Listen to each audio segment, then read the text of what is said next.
Почитувани, добродојдовте во вестите на Канал 8. Кадровски промени се направени на раководната позиција во Општата болница со проширена дејност од Кочани, при што на местото ВД директор е назначена докторката Кристина Серафимова. Таа доаѓа на местото на досегашната директорка Душанка Ѓоргиева Трпевски. Драган Николов повеќе за ова. Доктор Кристина Серафимова, долгогодишен специјалист по неврологија во Општата болница со проширена дејност во Кочани, е новата ВД директорка на установата. Серафимова доаѓа на местото на претходната директорка Душанка Ѓоргиева Трпевски, која оваа функција извршуваше 12 месеци. Од денес официјално назначена за ВД директор на ЈЗ Општа болница со проширена дејност, вработена од 2011 година и досега ја извршува функцијата раководител на неврологија. Задоволство ми беше до сега со соработката со досегашната директорка, како со неа, така и со останатите доктори, раководители и медицинскиот персонал на болницата. Продолжуваме со истата соработка. Цел и приоритет ни е на пациентите да овозможиме здравствена грижа, за да се унапреди нивното здравје и да бидат се подобри услови за истите.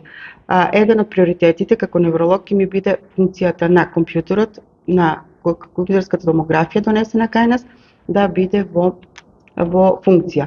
На примопредавањето на функцијата, новата ВД директорка беше запознаена во каква ситуација е Кочанската општа болница, како и за тоа кои проекти биле реализирани во текот на претходната година. Чест и задоволство и голем предизвик ми беше да бидам директор на ЈЗ Општа болница со проширена дејност во Кочани. Оваа функција ја извршував точно 12 месеци. Денеска официјално имавме примопредавање со новата ВД директорка, доктор Кристина Серафимова, на кој истата и посакав многу среќа, успех во понатамошните планови и проекти. Во текот на моите 12-месечно работење се реализирани неколку проекти. Едното од тие ни беше донасење на новото амбулантно болничко возило, новиот ехоапарат наменет за рентген диагностика Mindray X8, донесени се, адаптирани се нови прозори, сменети простории, нови клима уреди и генерално, што е за мене многу битно, како и за новиот директор, релативно финансиската состојба на самата институција е во добра состојба. Успех голем и посакувам на новата директорка и сум сигурна во незините планови проекти кои што видно ќе ги реализира. Решението за назначување на новата раководителка на јавната здравствена установа го потпиша министерот за здравство, доктор Арбен Таравари. Основното музичко училиште Ристо Јоруков на 4 септември организира свечен прием на новозапишаните ученици, а со настава продолжуваат и останатите ученици во 6 и 9 годишната програма. Основното музичко училиште Ристо Јоруков е подготвено да ги пречека новозапишаните ученици, како и оние кои продолжуваат со редовната настава во 6 и 9 годишната програма. Во текот на летниот период била направена целосна дезинфекција и дератизација во сите простории со кои располага училиштето. Директорката Марија Лазарова посочи дека на 4 септември среда ќе биде организиран свечен прием на новозапишаните ученици. Како и во секое основно училиште, така и во нашето основно музичко училиште, учебната година започнува на 2 септември. Повторно се враќаме во училиштните клуби, тоа го знаат постарите ученици, значи како трае учебната година во основното задолжително училиште, исто и тука кај нас. Меѓутоа, еве едно обавестување за новите ученици, оние кои се запишани или ќе се запишат во прво одделение, ќе имат официјален прием на правачињето во нашето училиште на 4 септември во 10 часот во просториите на училиште. Заедно ќе музицираме, ќе играме, ќе се забавуваме. Во текот на школувањето учениците стекнуваат знаење, навики и вештини за изведување на музички дела и се оспособуваат за самостојна работа на некои од инструментите, како што се пијано, виолина, флейта, хармоника, гитара и традицијски инструменти. Незадолжителната настава во музичкото училиште ја следат околу 150 ученици, распределени во 18 паралелки, а со нив работат 15 наставници. Инаку Државниот просветен инспекторат преку интегралните евалуации го оценил Кочанското музичко училиште во 8-те најдобри во државата. Жителите на Блатец се уште ја водат правната битка против одлуката да се гради хидроцентрала на реката што минува покрај селото и од која се снабдуваат со вода за пиење. Побараа подршка и од Советот на општина Виница, од каде добија едногласна согласност. Жителите на Блатец веќе 7 години ја водат правната битка против изградбата на малата хидроцентрала на реката Блатешница, која им е главен извор за снабдување со вода за пиење. Сметаат дека при донесувањето на одлуката за издавање концесија во 2015 година и давањето одобренија за градење на објектот, владините институции го занемариле фактот дека не се испочитувани сите законски одредби за тоа. Во 2017 година, местната заедница од Блатец организираше голем протест и блокада на патот во близина на православната црква Свети Илија. Пред 2 години, од општина Виница пак информираа дека ќе почне постапка за одземање на одобрението за градба, затоа што истекол рокот во кој требало да почнат градежните активности. Повторното актуализирање на проблемот е поради тоа што владата на неодамнешната 7-ма седница му го продолжила рокот за комерцијална работа на инвеститорот на локацијата на хидроцентралата и тоа до крајот на оваа календарска година. Поради тоа, членовите на Сдруженијето за подобрување на квалитетот на животот во Блатец поднесоа барање за подршка од Советот на општина Виница, потсетувајќи на главните аргументи против изградбата. При доделување на концесија на оваа мала хидроцентрала не се земени во предвид многу причини кои се против градбата, туку се занемарени и на тој начин е донесено. Значи, не е изработена адекватна студија за оправданоста на изградбата на оваа хидроцентрала, ниту пак е консултирано местното население околу оваа хидроцентрала, тоест не е правена јавна дебата со местното население. Значи, две клучни работи кои се прескокнати и врз основа на прескокнување на тие работи се издадени концесија на таа градба со изговор дека оваа хидроцентрала ќе го подобри енергетскиот систем на Македонија и така натаму. Меѓутоа станувајќи збор дека тоа се работи за една мала хидроцентрала од 606 киловати, тоа е некоја незначителна количина на електрична енергија, која битно нема да го подобри квалитетот на енергетскиот систем на Македонија, меѓутоа ќе направи поголема штета на местното население и на општината Виница.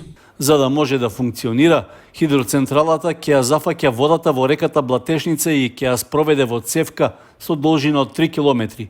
Тоа ќе предизвика еколошка катастрофа, оценуваат жителите на Блатец. Освен тоа, на трасата каде што ќе поминува цевката, се наоѓа и зафатот за водоводот во селото, поради што тие се сомневаат дека ќе останат без вода за пиење, односно ќе се нарушат подземните текови и ќе дојде до присушување на чешмите или заматување на водата. Барањето на Сдруженијето доби едногласна подршка од присутните членови на Советот на општина Виница на 45-та седница. Но остана отворена дилемата дали се исцрпени сите правни можности и мерки против градбата на објектот. Жителите се заканија дека остануваат на своите ставови и подготвени се и на поригорозни постапки за да не дозволат никакви градежни активности. Општина Кочани го објави повикот за избор на најуспешен земјоделец за 2024 година. Своји апликации до едношалтерската канцеларија може да поднесат физички лица чии земјоделски имот се наоѓа на територијата на општината. Крајниот рок за доставување е до 10 септември. Општина Кочани ќе го избира најуспешниот земјоделец за 2024 година. Одборот за организирање на манифестацијата Денови на Кочанскиот Орис го објави конкурсот за доделување на наградата што е традиционална и се доделува секоја година. Целта е да се стимулираат регистрираните земјоделци да ги покажат своите успеси во производството на земјоделски култури, односно во оризопроизводството. Инаку, за наградата која е парична изнесува 60.000 денари, може да конкурираат физички лица чиј земјоделски имот се наоѓа на територијата на општина Кочани, а потребно е да се регистрирани во единствениот регистар на земјоделски стопанства при Министерството за земјоделство. Секој од пријавените кандидати ќе добие бодови според количината на предадена арпа ориз до 30 август годинава. Потоа ќе се бодува површината на земјоделското земјиште со кој располага, дали е млад земјоделец, како и дали има значајни остварувања и постигнувања во областа на земјоделството на државно или на меѓународно ниво. Право на учество во постапката за конкурирање немаат лица на кои претходно им била дадена наградата во последните 5 години. Секој предлог треба да се поднесе во писмена форма, при што треба да содржи соодветно образложение. Пријавувањето на кандидатите трае до 10 септември, а пријавите може да се достават по пошта или да се поднесат во едношалтерската канцеларија на општината.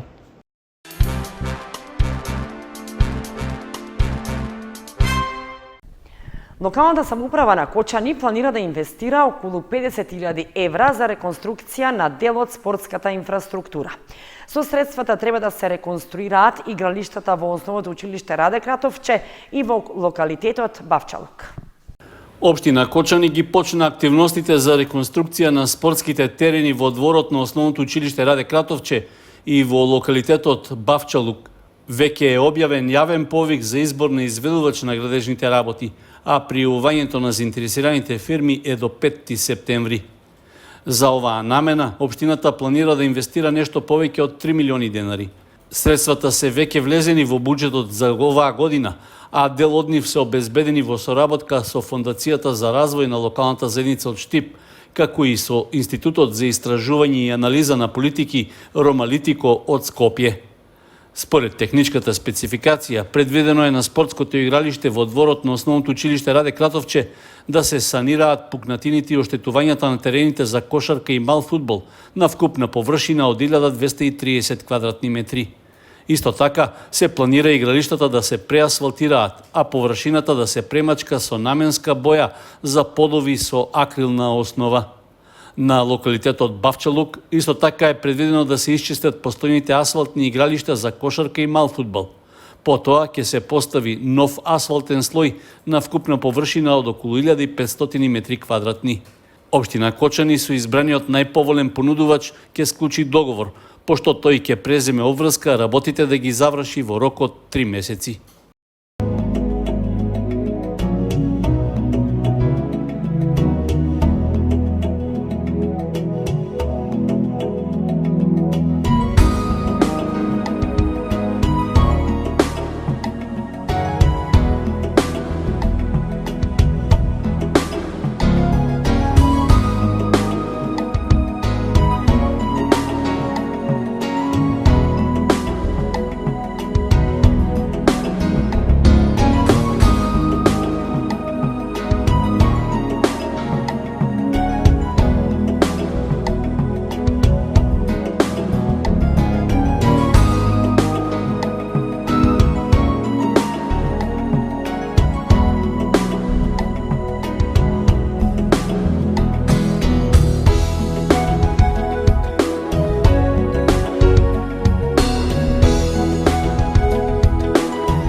Почитувани, со прогнозата за времето ги завршуваме и овие вести на Канал 8.